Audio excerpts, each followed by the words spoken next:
Y luego la libertad religiosa es el otro cuerno de esta bestia, cuerno como de cordero manso.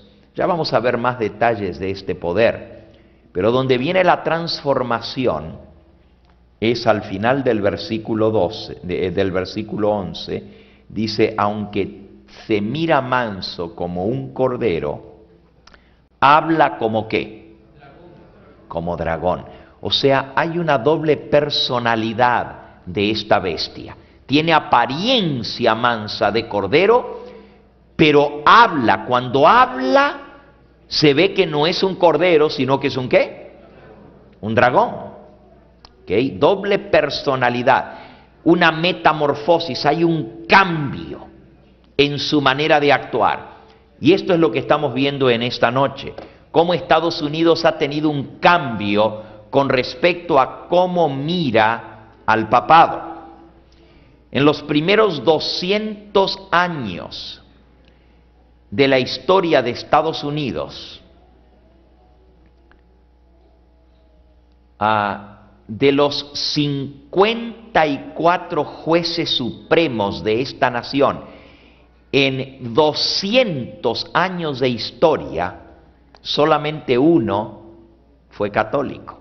Fíjense, la nación se fundó en el año 1776 y recién en 1836 el primer juez de justicia que fue nombrado fue católico. O sea, 70 años y no hubo ningún católico en la parte civil o en la parte legislativa de esta nación. ¿Por qué?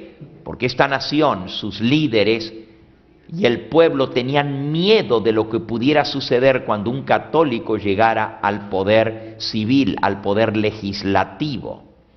En 1836 se elige el primer católico a la Corte Suprema.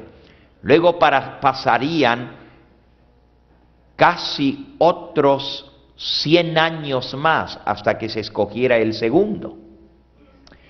Pero les voy a resumir, para el año 1980, cuando vino Ronald Reagan, solamente había un juez supremo en la Corte de Estados Unidos que fuera católico.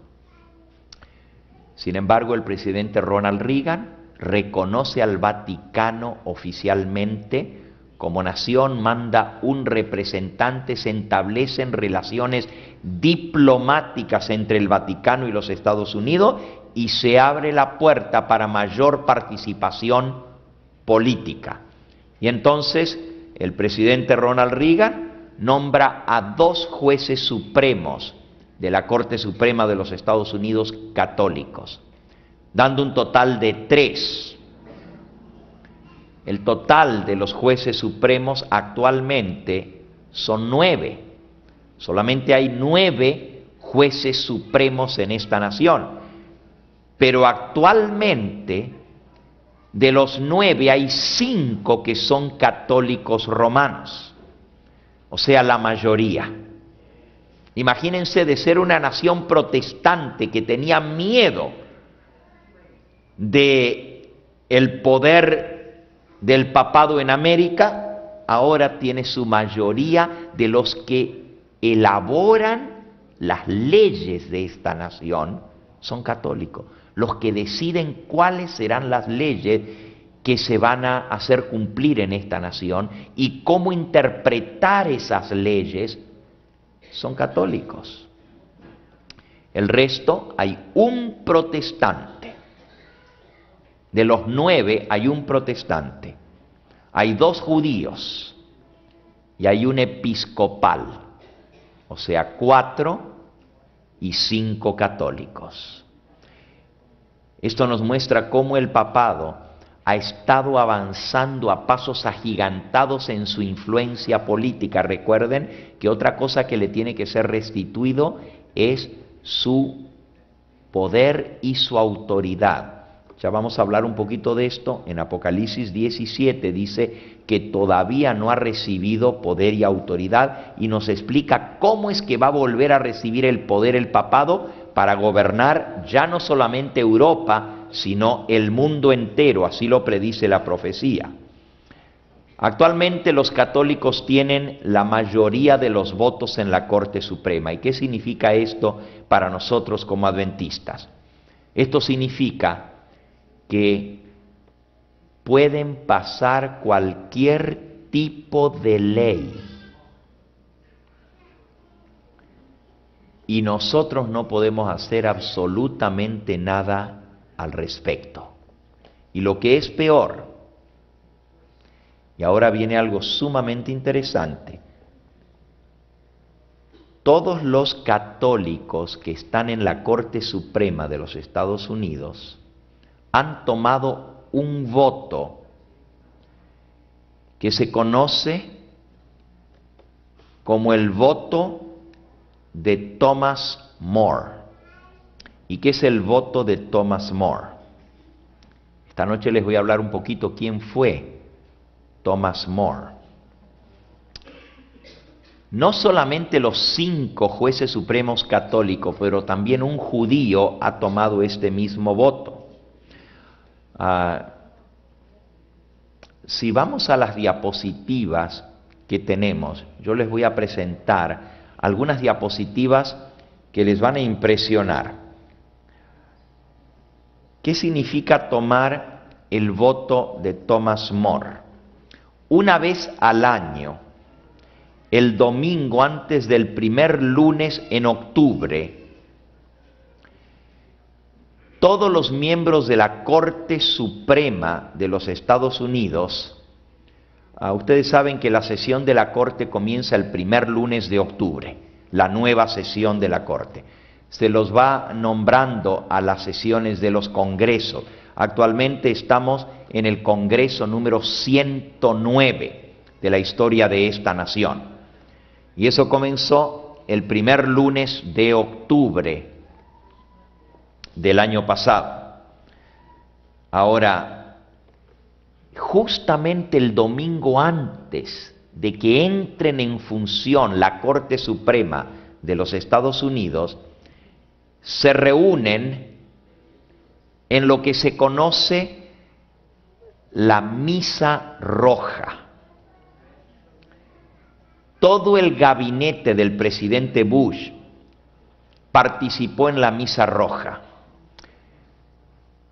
Todavía el actual presidente no ha tenido la oportunidad de participar porque viene en el mes de octubre y él entró al poder recién a principios de este año.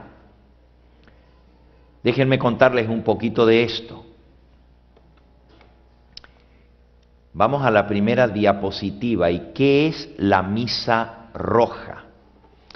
La Misa Roja se celebra en Washington, D.C. y es una invitación que hace la Iglesia Católica a todos los hombres que están en posiciones de importancia en el Departamento de Justicia.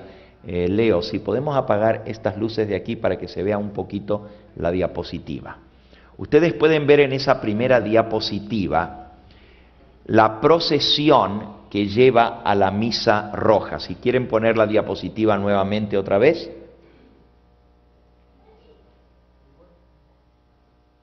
¿Ok? En esta procesión ustedes están viendo a los miembros del gobierno en los Estados Unidos asistiendo, dirigiéndose hacia la Misa Roja. Ahí es donde van a tomar el voto de Thomas More. Y vamos a hablar un poquito más de esto. La próxima diapositiva. Pueden ver saliendo de la Misa Roja y si alcanzan a ver ahí dice Thomas More Society, la sociedad de Thomas More. Y allí pueden ver los mismos jefes del gobierno saliendo de la Catedral Católica en Washington, D.C., después de haber participado de la Misa Roja. ¿Y quiénes son parte de esa procesión? Veamos algunos de los que participaron en la Misa Roja. Aquí pueden ver en la próxima diapositiva a el juez de la Corte Suprema John Roberts en la Misa Roja del 2006. Se hace cada 2 años, esto viene ahora en ese octubre, porque el Congreso es cada 2 años con la Casa de Representantes. En esta foto pueden ver en al señor John Roberts participando en esa misa roja. En la próxima diapositiva pueden ver a otro juez de la Corte Suprema, Antolín Scalia, participando de la misa roja. Son todos los dirigentes católicos de esta nación que los invitan a todos los miembros del Congreso, del Senado, jueces de la Corte Suprema y todo el gobierno a asistir a una misa para pedir la bendición de Dios sobre los dirigentes de esta nación. Ahora imagínense, la Iglesia Católica bendiciendo a los que van a guiar a esta nación. En la próxima diapositiva pueden ver al famoso y controversial juez de la Corte Suprema, Clarence Thomas, junto con el fiscal federal, que es un hispano, Alberto González. Al medio está Alberto González, que es el fiscal federal para toda la nación, y a la izquierda el caballero de raza afroamericana es el jefe de la Corte Suprema, Clarence Thomas, junto con un obispo de la Iglesia Católica recibiendo la bendición. En la próxima diapositiva pueden ver al general Peter Pace, que es el chairman del Joint Chiefs of Staff en la misa roja. Allí lo pueden ver a mano izquierda, o sea, el presidente del gabinete unido de las casas de representantes con el Congreso, la persona más influyente, la mano derecha del presidente de los Estados Unidos, el general Peter Pace, asistiendo a la misa roja, y ahí lo pueden ver con un obispo de la Iglesia Católica. En la próxima foto pueden ver al presidente de los Estados Unidos, George Bush, inclinando y haciendo la reverencia delante del Papa Benedicto XVI. Esta es una imagen sumamente, habla por sí sola. Eso significa, yo soy su inferior y me agacho en presencia suya, me inclino, reconociendo su superioridad sobre mí. Es un mensaje muy claro para el mundo católico que el presidente de los Estados Unidos está reconociendo al Papa como superior políticamente a él, y por eso se inclina delante de él. En la próxima diapositiva pueden ver al presidente Bush con su esposa en la parte de atrás, vestida de celeste, Laurel Bush, y también la señora Condoleezza Rice, y el jefe de la Corte Suprema, John Roberts, a mano derecha del obispo que los está acompañando. O sea, están flanqueando al obispo a un lado, el presidente de los Estados Unidos, y al otro lado el jefe de la Corte Suprema saliendo de la misa roja. Ustedes pueden ver a todos los demás, son miembros del gabinete. La última que aparece, si ponen la diapositiva nuevamente, es la señora Condoleezza Rice, allá atrás de todo, la última, mano izquierda, que es la secretaria de Estado, exactamente, la secretaria de Estado. Estos son los hombres más importantes en el gobierno de los Estados Unidos, saliendo de la Catedral Católica después de haber recibido la bendición papal para ejercer sus puestos en los Estados Unidos. Imagínense, una nación que era antagonista al papado, ahora se transforma en una nación que se está dando la mano y abrazando con el papado. En la próxima diapositiva pueden ver al presidente Bush junto con el cardenal en la misa roja, y a su mano derecha el el jefe de la Corte Suprema. Saben ustedes que el presidente Bush se le llama el primer presidente católico verdaderamente, aunque eso no es cierto porque el primer presidente católico fue el presidente Kennedy. Sin embargo, el presidente Bush, aunque no fue católico, no es católico actualmente, sin embargo es el presidente procatólico más importante que ha tenido los Estados Unidos después del presidente Ronald Reagan.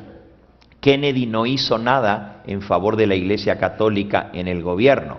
Sin embargo, el presidente George Bush hizo más para la Iglesia Católica que todos los presidentes de toda la historia de Estados Unidos combinados.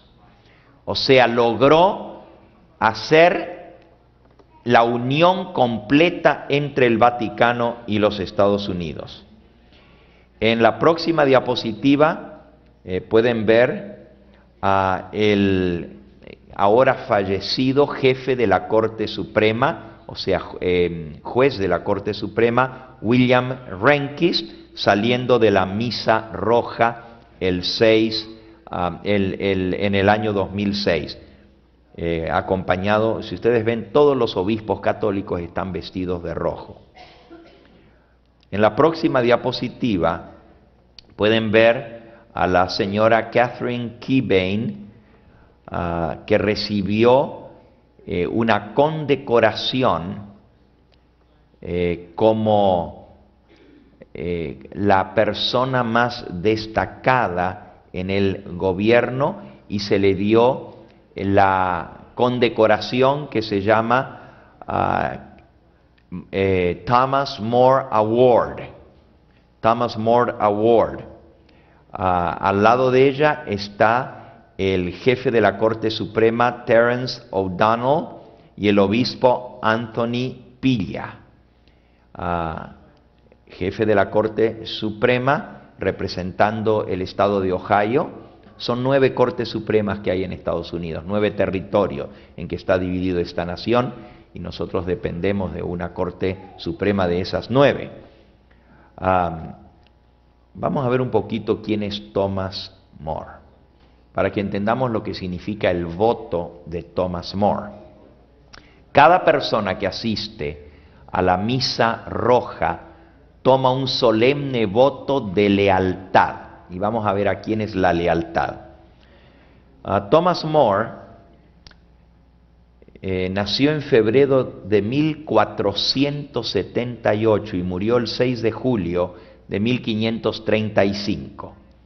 Thomas More era un jesuita político en Inglaterra durante el reinado del rey Enrique VIII.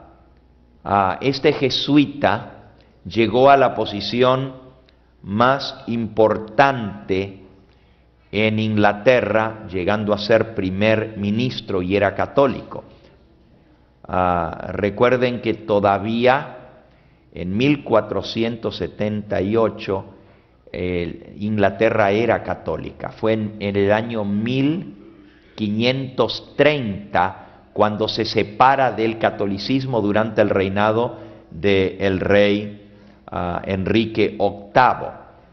Ahora vamos a hablar un poquito de esa parte de la historia. Mientras el rey Enrique VIII estaba muy ocupado casándose y divorciándose en contra de la enseñanza católica con más de una mujer, y tenía amantes y otras, el rey de Inglaterra, el señor y obispo Thomas More, que llegó a ser primer ministro de Inglaterra, estaba muy ocupado en Inglaterra matando a protestantes cristianos. Llegó a ser Lord Chancellor of England, o sea, la posición más importante. En aquella época era la posición segunda en el reino. Hoy se llama primer ministro esa posición de Inglaterra, pero en aquella época se llamaba Lord Chancellor of England, o sea, primer ministro de Inglaterra. Bajo el rey era la segunda persona más importante, y él era un jesuita. Thomas More se conoce en la historia como una de las personas más terribles como inquisidor, más vicioso y más malévolo. Mató a miles de cristianos en Inglaterra, los perseguía, los echaba a la cárcel. Él fue, por ejemplo, el que hizo quemar vivo al traductor de la Biblia, William Tyndale. Y si a alguno de ustedes les interesa ver la vida de ese hombre de Dios que tradujo la Biblia al inglés mucho antes que la Biblia oficial del rey Santiago, esta Biblia existe hasta el día de hoy. Tyndale fue quemado en la hoguera por órdenes de Thomas More. Muchos otros creyentes que aceptaron el protestantismo en Inglaterra fueron llevados a la corte, fueron juzgados y fueron exterminados, entregados para ser muertos en Inglaterra. Este señor Thomas More quemó a más de 500 protestantes en Inglaterra, los quemó vivos en la hoguera por su fe religiosa. ¿Por qué el papado escoge el nombre de Thomas More y lo hace un santo? Porque hoy en día es el Santo Tomás More. ¿Quién es este Santo Tomás More y por qué lo escogen? La razón por la cual el papado lo escogió para llegar a ser un santo es porque él creía que el Papa tenía suprema autoridad sobre el gobierno, no solamente sobre la Iglesia, y que todos los